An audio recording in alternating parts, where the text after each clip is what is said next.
Hello K-freaks, my name is Ara and welcome to my channel. A few weeks ago, I did a DIY inspired on the K-drama Hwarang and a lot of people liked it. So, here I am again with another DIY K-drama related. This time, I'll show you how to make your own phone case inspired on the Goblin plush. So without further ado, let's get into the tutorial. We're gonna need the template that I designed and that I'll be leaving in the description box. I really recommend you to measure your mobile phone and then open the template on a Word document and resize it, especially with the width. And for people like me who love the Angel of Death as much as the Goblin, I did this second design, also inspired in the original plush.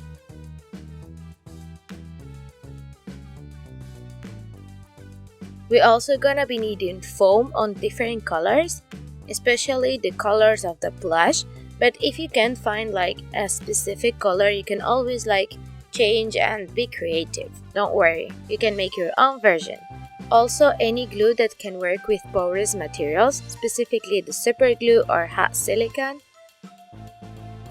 And in case you can't find many colors of foam, you can use permanent markers to do the face details and stuff like this. So that's it, let's get started. We're gonna start by placing our phone on top of our template just to make sure that everything fits well. I printed this template for my phone, which is thinner, but then my sister insisted that she wanted the phone case for her. For that, I have to resize it or reshape it. But don't worry, because in the case of the Goblin template, you can always make the bottom part a little bit larger. So that's exactly what I did.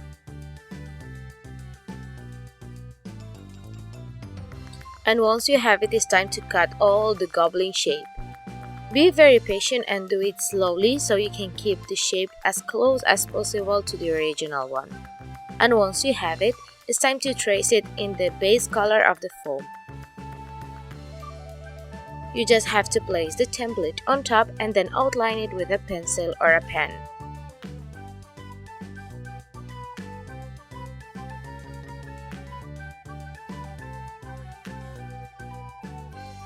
And you have to do this twice. I recommend you to do a small mark in the center in both shapes just to make sure which side is it. And now it's time to cut it. Both shapes have to be very similar to each other. Now we will measure the depth of our phone, in my case 8 mm, and then we will do a strip of foam with this width. The strip should be 2 cm shorter than the outline of the phone, approximately.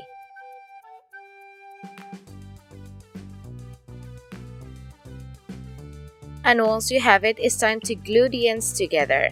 I'm using, as I said before, super glue.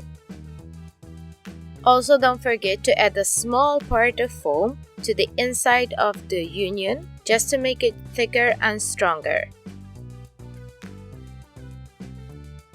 Now we will wrap our phone in plastic for sandwiches or anything to protect it from the glue.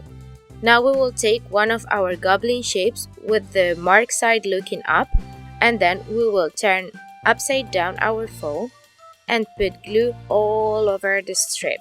Depending on the glue that you are using, you can do all the strip at once, or you have to do it small parts by small parts.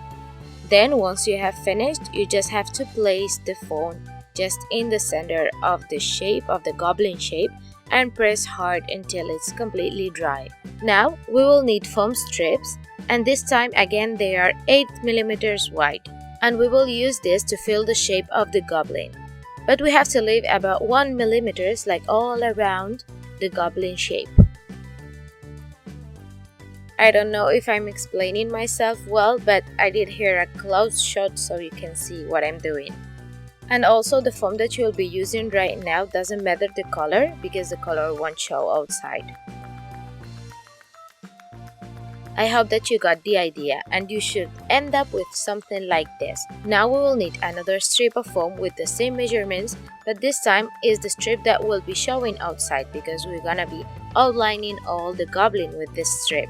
This is the reason why we left about 1 or 2 mm all over the Goblin shape.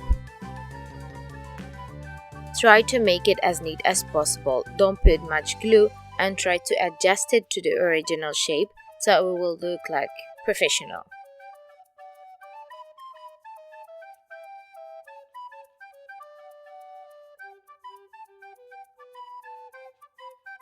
And the result should be something like this.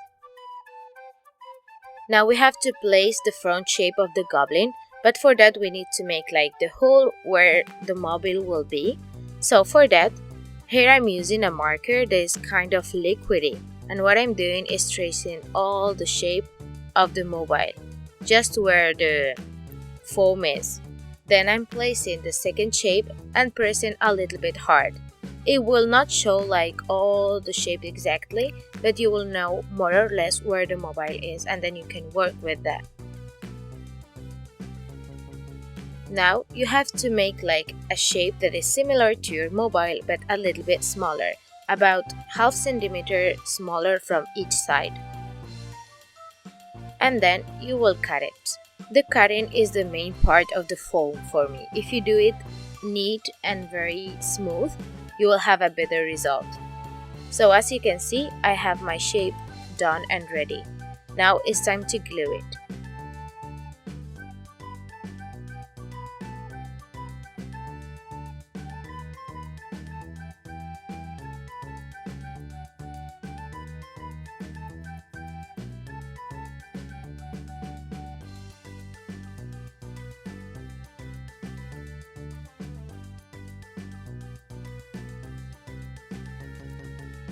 Now that we have the main shape and the hardest part already done, we can take out our mobile.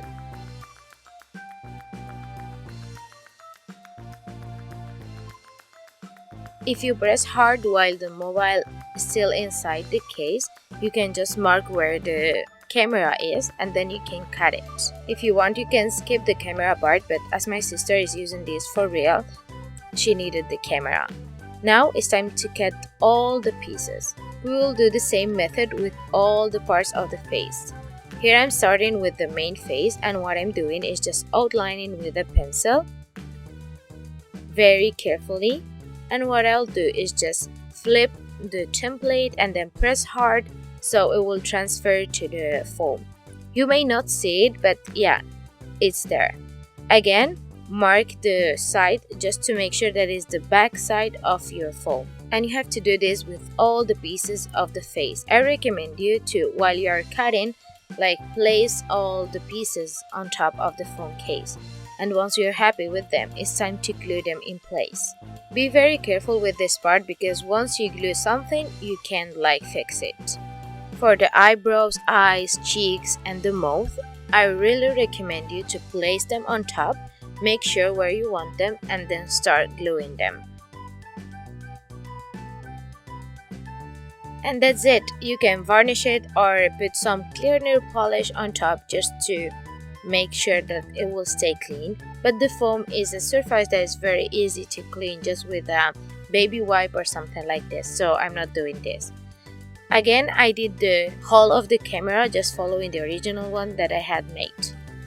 And that's it for today's video. I really liked the result and my sister loved it also. I hope that you make it, and if you do, I would love to see a picture on any of my social media. If you want more DIY related to K-dramas, just write down below which K-dramas you want me to inspire my DIYs on. Thank you very much for watching, and I'll see you in the next video. 안녕!